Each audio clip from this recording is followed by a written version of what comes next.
Halo semuanya, perkenalkan saya Imade Aditya.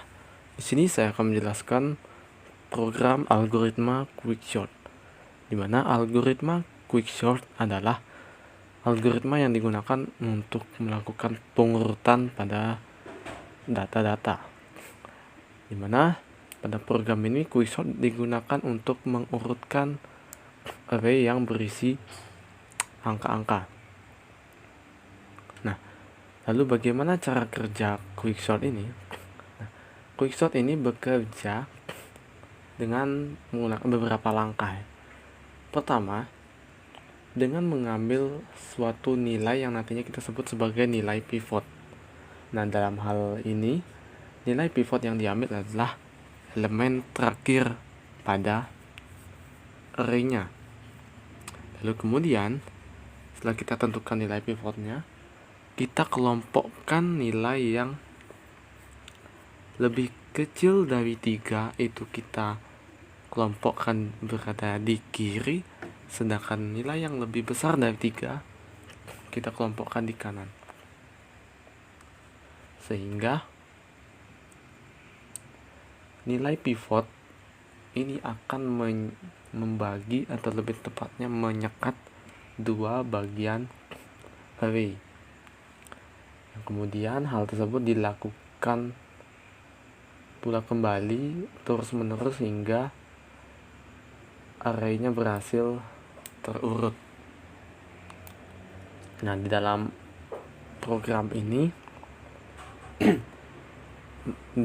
menggunakan fungsi rekursif, di mana di sini terdapat dua function, yaitu function keysort dan juga function partition. Nah, kita masuk dulu ke fungsi mainnya, di mana di fungsi main ini pertama didefinisikan dulu array yang berisi angka-angka. Lalu kemudian dapat variabel n yang merupakan panjang dari array-nya. Lalu kemudian dijalankan untuk function quicksort dengan mengirimkan argumen berupa array, kemudian nilai 0 dan juga n-1, yang dimana 0 ini akan masuk ke low dan n-1 ini akan masuk ke high. Nah, kenapa n-1? Karena kita ingin mendapatkan indeks terakhir ya. Indeks terakhir itu dalam array itu adalah n-1, sehingga kalau dalam program ini di mana array ini panjangnya adalah 9, sehingga ketika dijalankan maka fungsi keysortnya kira-kira akan seperti ini ya, dimana low-nya adalah 0 dan high-nya adalah 8. Kemudian dilakukan pengkondisian, jika low lebih kecil dari high maka program berlanjut. Nah, pengkondisian ini digunakan untuk memberikan kondisi rekursif ya. Jadi jika low-nya nanti sama dengan atau lebih besar dari high, maka fungsi rekursifnya berhenti. Kemudian dijalankan fungsi partition ya. Nah, di fungsi partition inilah yang nantinya dilakukan proses untuk pengambilan nilai pivot dan juga pengelompokan atau pembagian array yang seperti saya sebutkan sebelumnya, dimana fungsi partition ini kita kirimkan nilai low dan juga high. Karena dalam hal ini low-nya adalah 0 dan high-nya adalah 8 untuk saat ini ya. Kemudian jika kita masuk ke fungsi partition, dimana pertama didefinisikan dulu variabel pivot yang merupakan array index high atau array index terakhir ya. Kemudian dibuat variabel i yang berisikan low min 1 ya. Dalam hal ini low min 1 itu berarti min 1 ya, karena low-nya tadi 0. Lalu kemudian dibuat perulangan for dengan nilai awal j sama dengan low, j lebih kecil dari sama dengan high, min 1 dan j++. Nah, perulangan inilah yang digunakan atau untuk mengelompokkan nilai yang lebih kecil dari pivot itu diletakkan di kiri, sedangkan nilai yang lebih besar dari pivot akan diletakkan di kanan. Dimana kalau dalam ilustrasi di sini yang ada pada gambar di sebelah kanan, nilai pivotnya kita ambil adalah 3 ya, sebagai indeks terakhir. Sehingga nilai yang lebih kecil dari 3 berada di kiri dan yang lebih besar dari 3 akan berada di kanan. Nah, caranya adalah dengan melakukan pengecekan.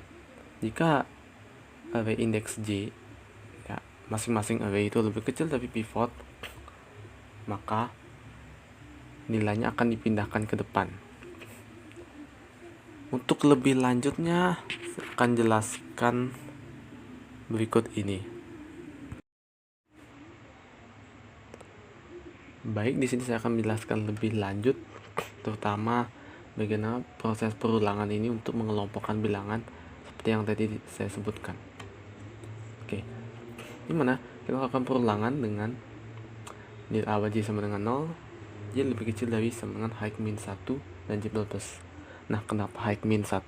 Karena di sini kita hanya akan melakukan perulangan dari indeks 0 sampai sebelum pivot. Kalau dalam contoh ilustrasi ini sampai di angka 1 ini. Nah, lalu dalam perulangan itu kita melakukan pengecekan untuk setiap elemen arraynya. Jika dia lebih kecil dari sama dengan pivot, maka I plus. Oke, di sini pertama jika J sama dengan 0 ya, yaitu 9 ya. 9 apakah lebih kecil dari 3?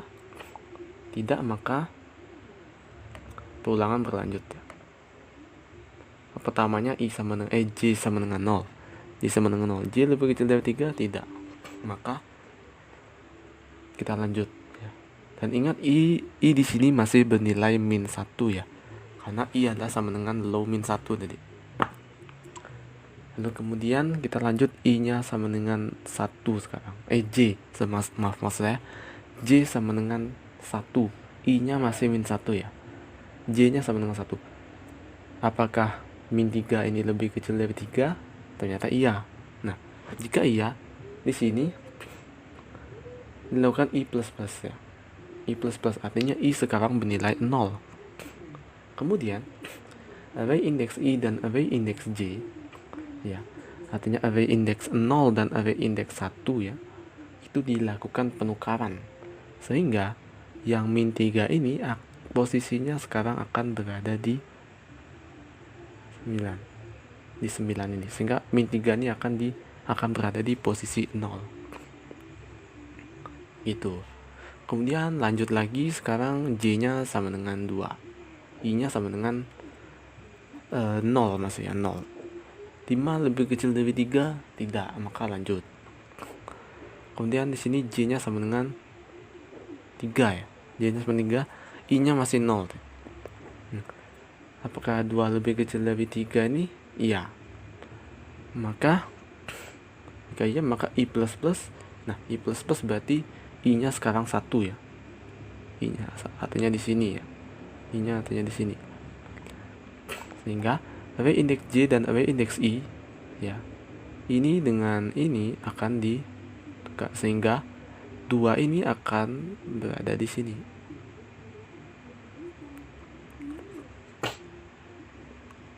Kemudian lanjut, J-nya sekarang 4 ya. J sama dengan 4, I-nya 1 ya. 6 lebih kecil dari 3? Tidak, maka lanjut. J-nya sama dengan 5,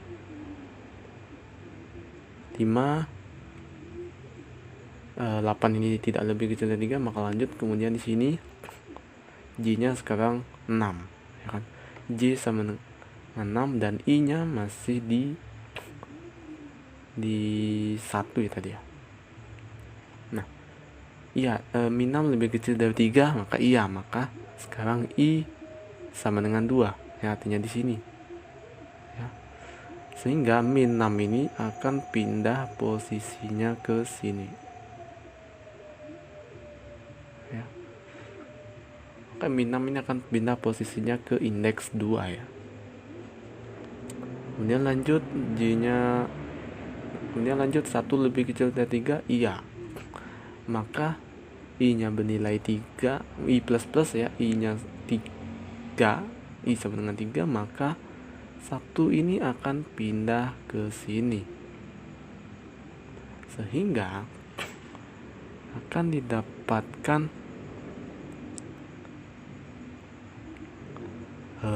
pengelompokan array di mana yang lebih kecil dari 3 itu berada di kiri, sedangkan sisanya otomatis akan berada di kanan ya.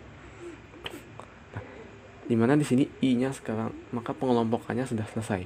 Tapi sebenarnya 3-nya tuh masih di belakang ya. 3-nya masih di belakang. Kemudian lanjut, kemudian pulangan for ini sudah selesai.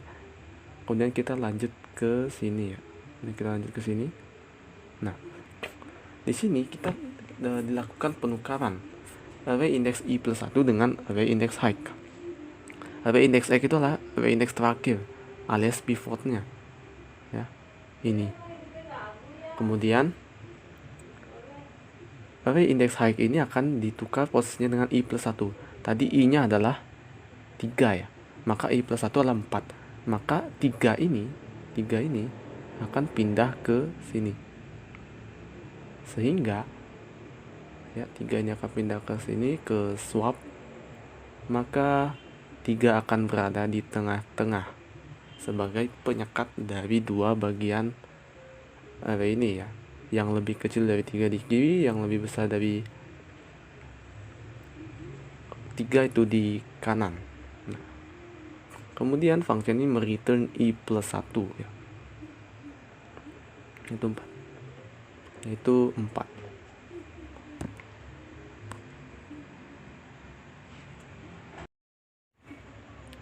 Kemudian lanjut, dimana fungsi partition ini tadi mereturn I plus 1 ya, dimana I plus 1 itu adalah tadi 4 ya, I itu 3, I plus 1 adalah 4. Lalu kemudian setelah tadi dikelompokkan, sudah berhasil dikelompokkan, yang lebih kecil di kiri, yang lebih kecil di kanan, maka kita lakukan ulang kembali hal tersebut untuk dua bagian array tadi, dua yang di kiri dan juga yang di kanan. Kita lakukan kembali sehingga kenapa key sortnya ini kita jalankan 2 kali ya. Jadi ini adalah key sort untuk yang di kiri, lalu yang di bawahnya adalah key sort untuk elemen yang di kanan. Kemudian hal tersebut dilakukan berulang-ulang ya, dimana contohnya di sini yang di kiri, yang min 3, 2, min 6 dan 1 ini dilakukan quicksort kembali ya, dimana mengambil nilai pivotnya yaitu 1, kemudian 1 itu ditaruh di tengah, yang lebih kecil dari 1 di kiri, yang lebih besar dari 1 di kanan.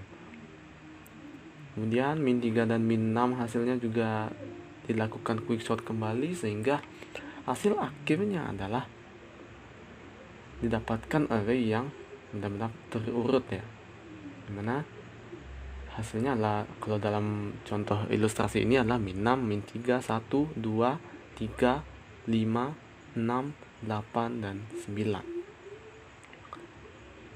Oke, kita coba jalankan program ini. Nah, maka didapatkan hasil sesuai ya, dimana array di sini, arraynya di sini sudah terurut dari yang terkecil menuju terbesar dan sudah diurutkan menggunakan algoritma quicksort. Di sekian untuk penjelasan algoritma quicksort. Terima kasih.